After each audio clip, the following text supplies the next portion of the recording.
Hi everybody, this is Maggie. I'm here to talk to you about my data set.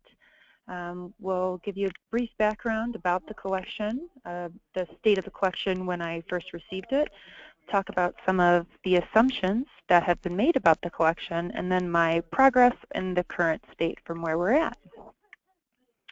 So the collection that I picked was the GM Scintillator Cosmic Ray 1 hour average count data logbook on microfilm. It's a mouthful. This was a NASA data rescue, and let's jump right on into it. So we'll talk about the collection here. So the data was actually collected on a spacecraft called the Explorer 14, a spacecraft encoder. And the data set was created to study the effects of the sun on the solar system. So it ran from the early 60s, 62 to 63, and collected information. And actually since then, the data that was collected has been archived by the National Space Science Data Center. So remember that acronym, the NSSDC, because I will use it often. Unfortunately, though, the collection's principal investigator, so the subject matter expert on this collection, Frank McDonald, has passed away, orphaning the collection. And we'll talk about some of the hurdles that caused moving forward.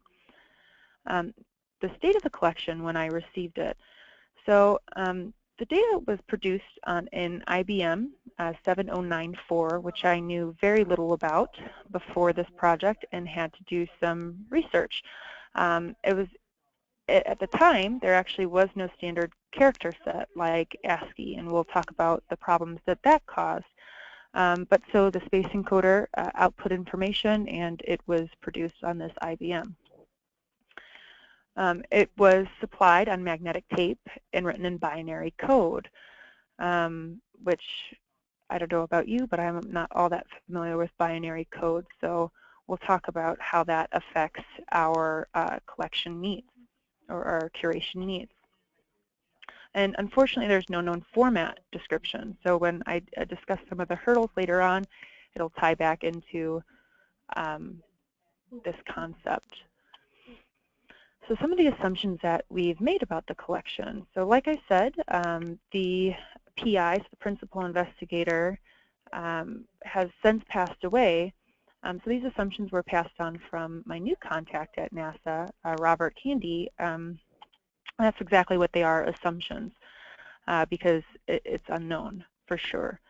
So we believe that the original process recorded the data from the space encoder onto the data tapes.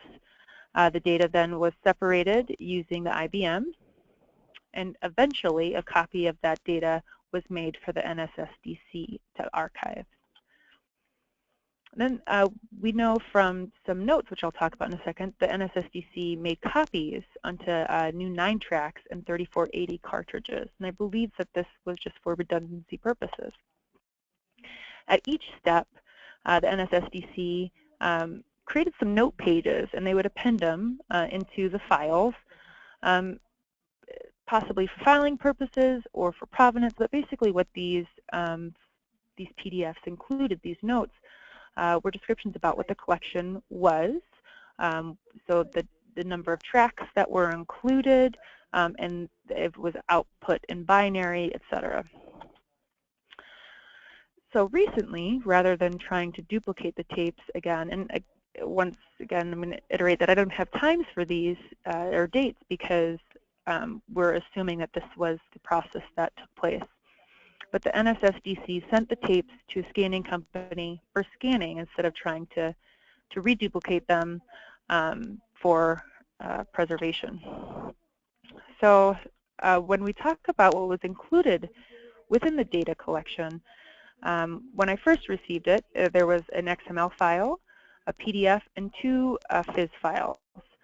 So the XML file simply contained information about what was within the collection. So it detailed that, hey, there's a PDF, there are 2 FIS files, and that is about it. So it didn't provide actually any pertinent information towards the data set itself.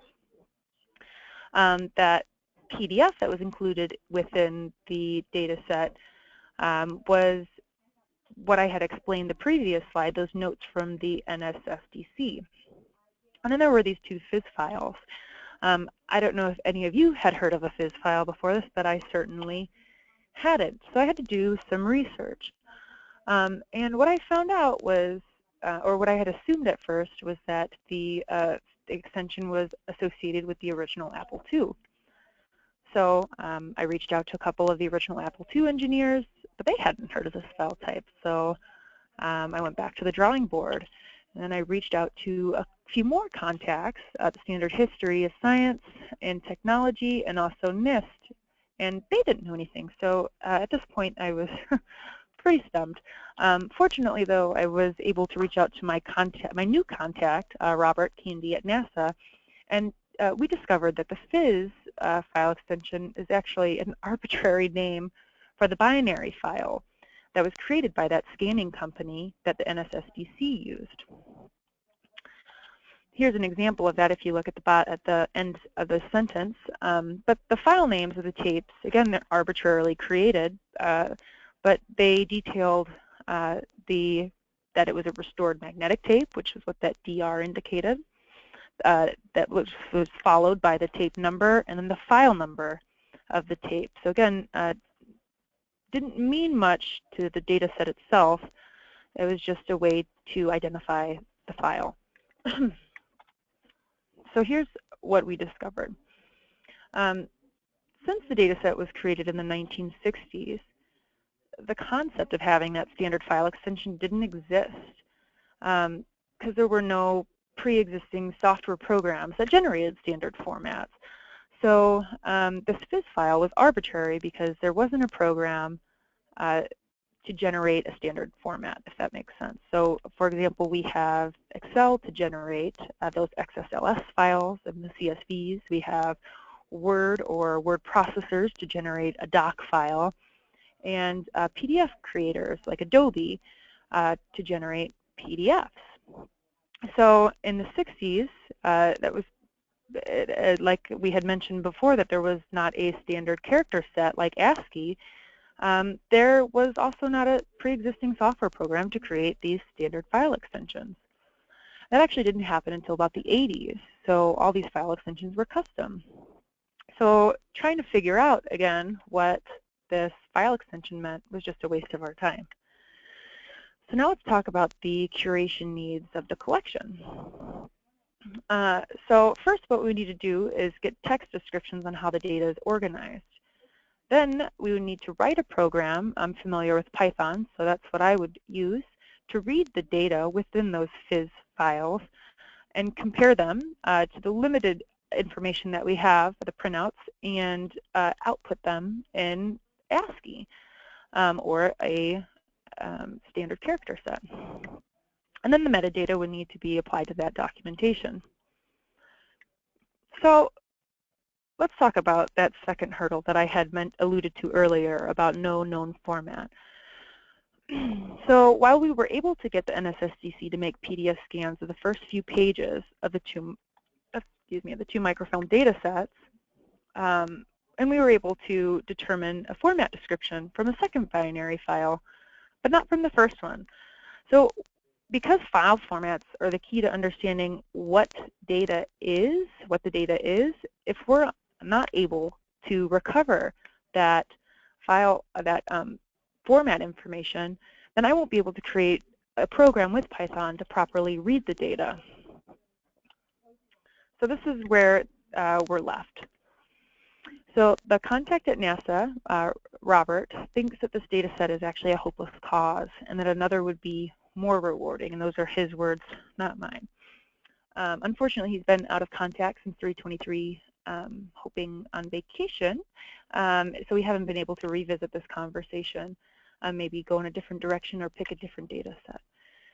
So at this point in time, we may have to abandon this particular data rescue. So that is where my data set and collection or curation lies. If you have any questions, please post them to the Moodle. I look forward to hearing all of your recordings. Okay, thank you very much.